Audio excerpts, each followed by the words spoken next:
A woman's erogenous zone is her entire body. So let's acknowledge this. Women are a little bit different, right? A man, we could, I don't know, say that there's nuclear war and he's like, ah, and then all of a sudden he sees a naked woman walking in front of him and he's ready and turned on and ready to go. For us, we are turned on by all different things. And I think it's important for us to remember that we change every day.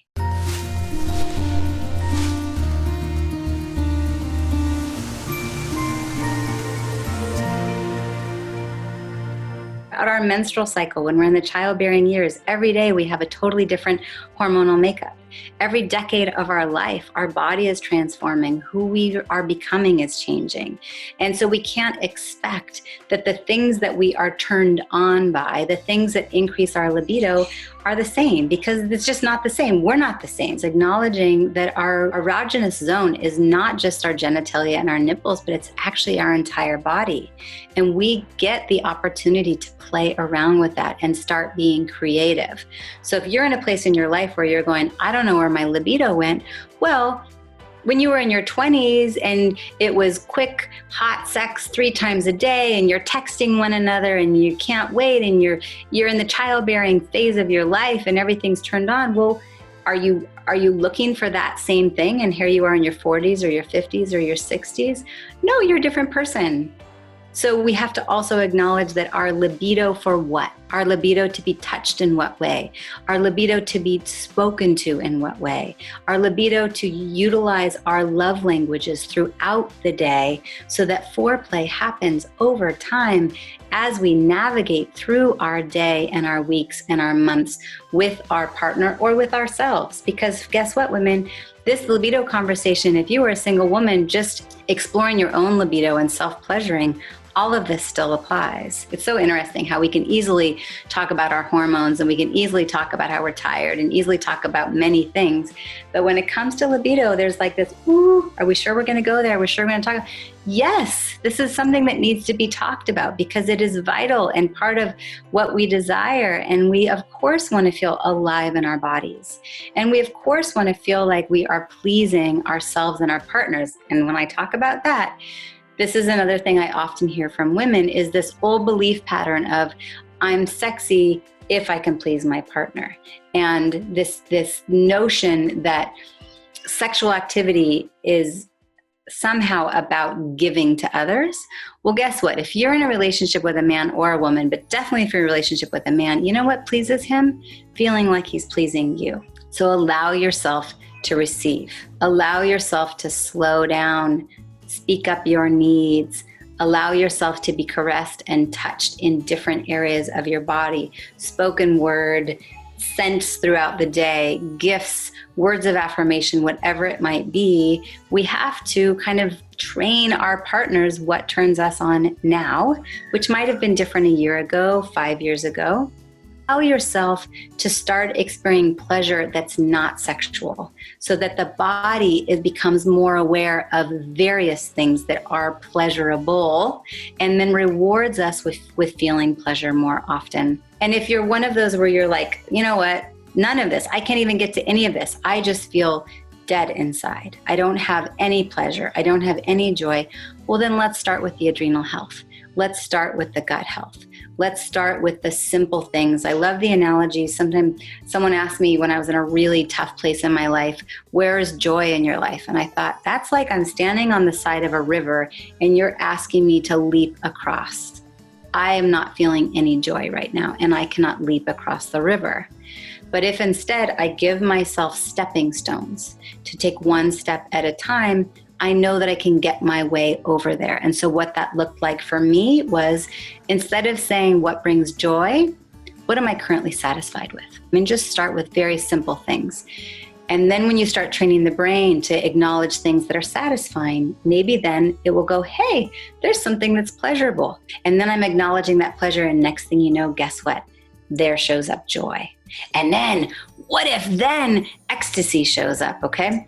Did you know, what I've been taught, is it can take as much as 20 minutes for a woman to get engorged. What I'm talking about is a man, he has an erection, right? He has a physical sign that you can see that he is turned on, ready to go, blood flow is going. Whereas a woman, if you look at how long it takes for her labia and her clitoris to actually have that blood flow and engorgement that would be similar to an erection in a man, most women, that takes as much as 20 minutes. So when we're talking about, I can't reach orgasm, I'm not enjoying sex, all right, women need a lot more creativity, a lot more foreplay, and a lot more time to allow for first engorgement to start. And now you're at the beginning. Now you're at the beginning of the race, but it's not really a race. What else? Less than 20% of women have orgasm from penetration alone. Often women are thinking, well, I can't have an orgasm. There's lots of different creative ways to reach orgasm, and most often it's not actually penetration. Up to 74% of women fake orgasm. 26% of them fake it every single time. Women, please stop. We do none of us a service by faking it. Yes, we think that our partners are going to be pleased by thinking that they're pleasing us. That's true. But what we need to do is also feel empowered to speak up for ourselves and try new things. Teach our partners and just be honest and say, you know what, I have to tell you something. I've been pretending. And the reason I'm pretending is I really don't know. I don't know what it is for my body that's going to help me get there. But if you would be open to exploring with me, I'm open to exploring. I'm open to being a little bit vulnerable. I'm going to try using my words, and I might fumble, mumble, and please don't take it personally, but let's just try this together. And shame and embarrassment, I have to just call these out. They're real.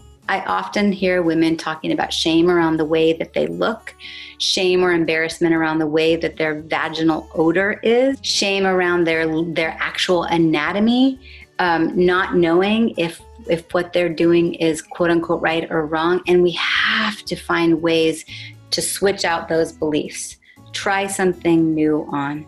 Empowering the change of our views, the change of our personal self-talk. Because when we let go of that stinking thinking and negative self-talk, that helps our adrenals. And that helps us feel better. And so then that helps us on the road to feeling turned on by our life, our lover, and ourselves. You might want to check out OMG Yes.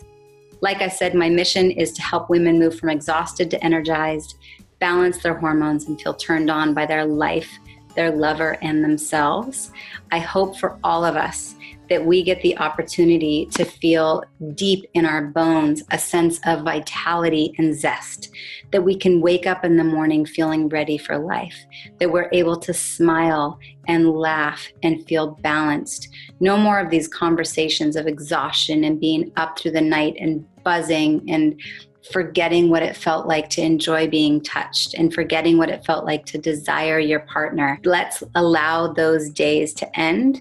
Let's try on new belief patterns, try on new ideas, so that in the same conversation of the thinker thinks and the prover proves, we get to try on new ways of thinking, and inside of us, the proving aspect of us, that aspect of us that will perpetually see evidence that this new way of thinking is true, will show up, right? So when we get to say, I feel tremendous vitality, I feel so good in my body, I feel so sexy, I feel so vibrant, then guess what?